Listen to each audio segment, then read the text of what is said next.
And that's what I was gonna say. Dr. Ziegler is our first subscriber in the channel. Thank you and congratulations, Dr. Ziegler.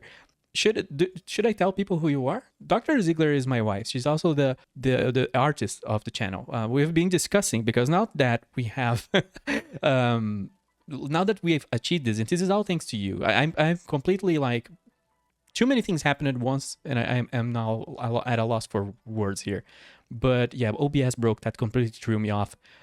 We reached the goal, you know, of followers, and I wasn't expecting. I didn't even know a thing, and then I got the notification that Twitch affiliate is now a thing on this channel. So that's super cool. Thank you, Carnicer0, for subscribing with Prime Gaming. You're a very, very nice man. You're a very. I know you work with a brewery and things like that. I wonder who you are. He's her brother. Freaking brother-in-law here supporting the stream. Obrigado, Carniceiro. Você é muito legal. Você é muito fofo. So yeah, today everything is a bit out of control. I also wanted to cover about the YouTube channel, which basically revived. I just wanted to quickly cover this as sort of a channel update. The channel was always about finding indie gems. What got me to start the channel, you know, I always did videos. You can see my old videos here. But what got me to start the channel was basically covering indie games. And I was thinking about that until the game Spaceborne came up. And I started covering it. And I didn't stop for a long time. And then I started covering other games. But then around here, 2 years ago, something really, really bad happened in my life. And I pretty much, let's say I almost died. And people said there was a very high chance that it would not get better. And that made people around me very, very scared and worried.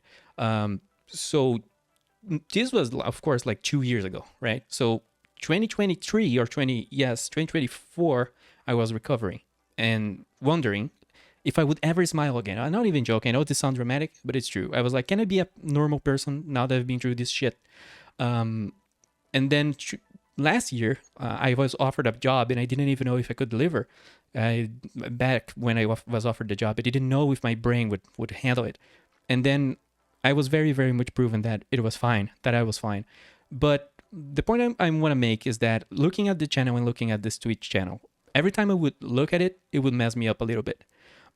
It would screw something up inside of me because I had to abandon it. One of these games here, I'm not going to tell you which one. Back when I got bad, started feeling bad, I was talking to them of maybe it was not gonna work for me. It was not gonna work out. I was not good enough, I don't think. But we were talking about maybe doing an interview with them and stuff like that. Wasn't the first time when I was trying to get into game development and something went to shit.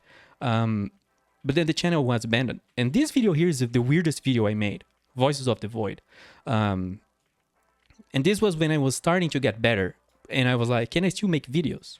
So I made this it's a very, very weird video. And I was like, okay, I think my brain works. And you know, but it's a very weird video. And then, again, just like Spaceborne at the start, I bumped this year into Sector Space. And that game sort of brought back, because if you look at it, it's turbo indie. If you've heard about it, this game brought me back, you know, into making videos, making streams, just because it's a single dude who's a weirdo like me.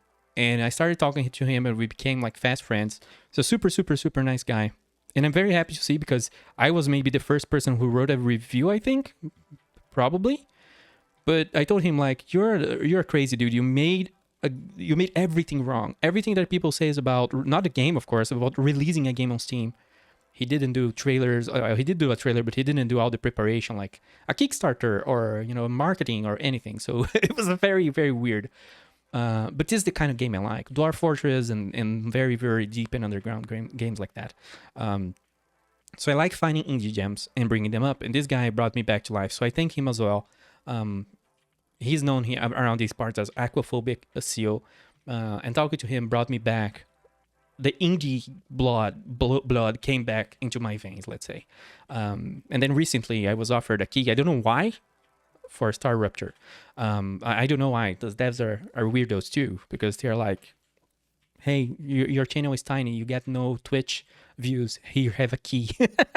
This is not really normal. I've been seeing even very, very weird, like very, very small projects, like requesting you to have like 5,000 subscribers or whatever. But enough about the channel, I guess. So thanks everyone for the support. This is all because of you. Thanks for the people who have been following, who have been seeing the videos, and who have been subscribing, liking, all of that. I really appreciate it.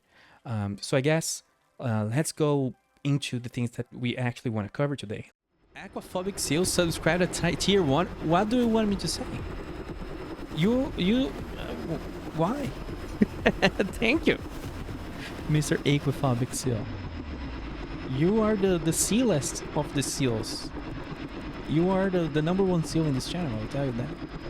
So yep, just wanted to make this little channel update video. It's not the kind of thing I do, but I just wanted to do it mostly for historical reasons and because I think it is important. I guess I'll be doing what I originally kind of wanted to do with the channel, which is covering indie games, which is what I have been doing.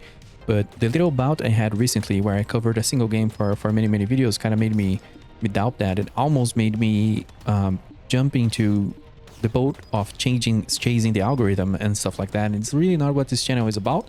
I've had, people like friends messaging me and saying like, hey, you should be doing something like do videos about art raiders. Like, hey, yes, like they know I've played okay FPS in the past. Yes, when I was 15 years old, I would play like Battlefield tournaments before esports was a thing. I'm not that good right now, and everyone is much better than people were back then. But yeah, I don't want to be doing that, largely because it's not who I am, and the videos and the moments that stuck with me after a long time that I still remember, and one of them wasn't even a video, just like being able to talk with devs, because I'm a little bit of a dev myself. I've worked on Gamedev in the past, and you guys probably know that if you're watching this.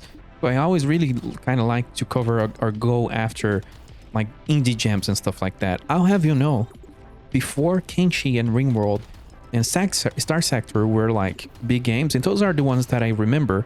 Like I found these games before they were cool. A lot of it was because I was an active member of the Bay 12 forums. Shout out to if you're a Bay 12er.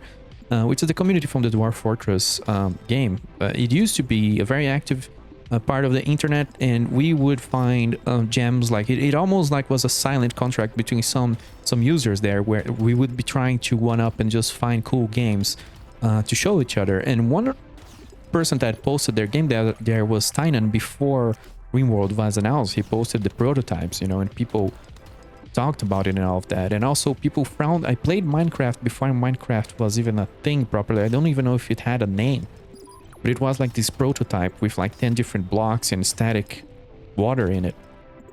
And I looked at it and I was like, wow, this is gonna be like big, because I wanted Lego games and there was no Lego games, and I also wanted survival games. I used to play like every survival. There was like 5 survival games, like actual, like you are in an island and you need to get food.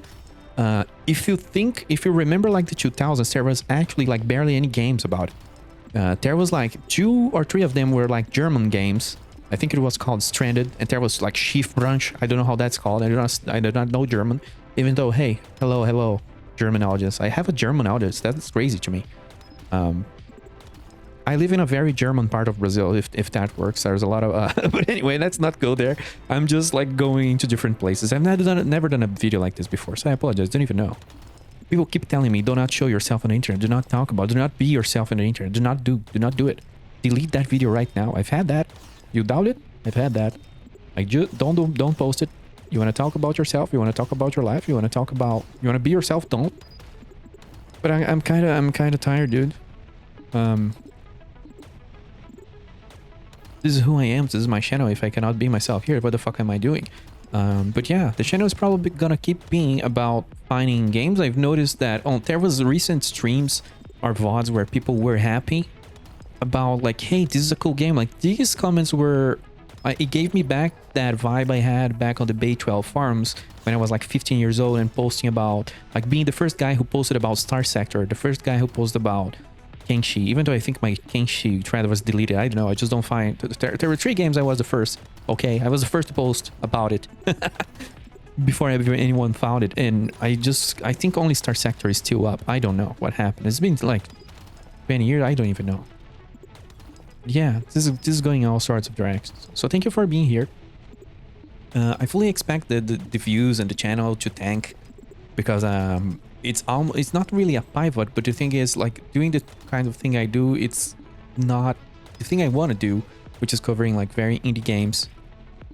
I really have a true love and deep appreciation for indie game development, and be it the developers or the games themselves or like publishers. Recently we have been having like publishers who work to grab money for indie devs because they love indie game development. Like, you would be surprised that there are actually publishers, like people who work on publishing companies, who worked as a game dev and that sort of hate the AAA vibes, and that they kind of try to secure funding for small games and indie devs.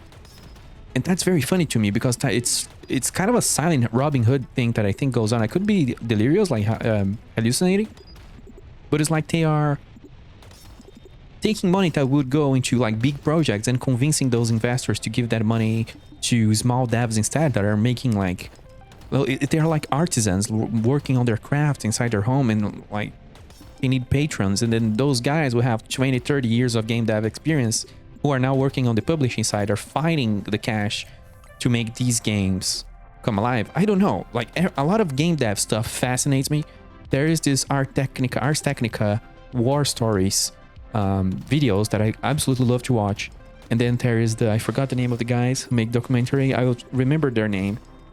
Absolutely insane people who make documentaries about games. I don't know why the name is not. I'm not feeling very well today, I guess, because I can't remember things. I just love. I've lived and breathed game dev since I was a kid.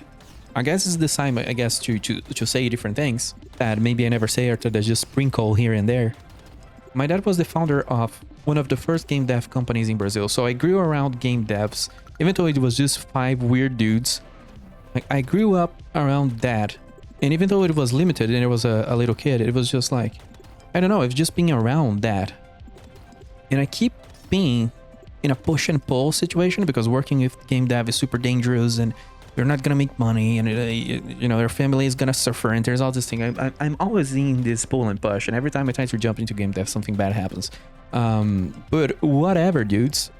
But yeah, there's more things that I could say that I've been through or that I've seen.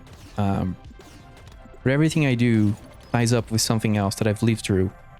I've seen many bad things, but thankfully I've been through many good things as well. And a lot of the good things came from opening up and paying attention to what people have to say.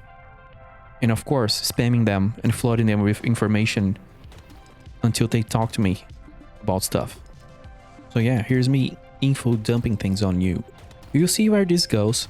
On sort of a funny note, I took days off from work so I could rest, because, you know, I've completed 1 year on my work and all that, so you get paid time off.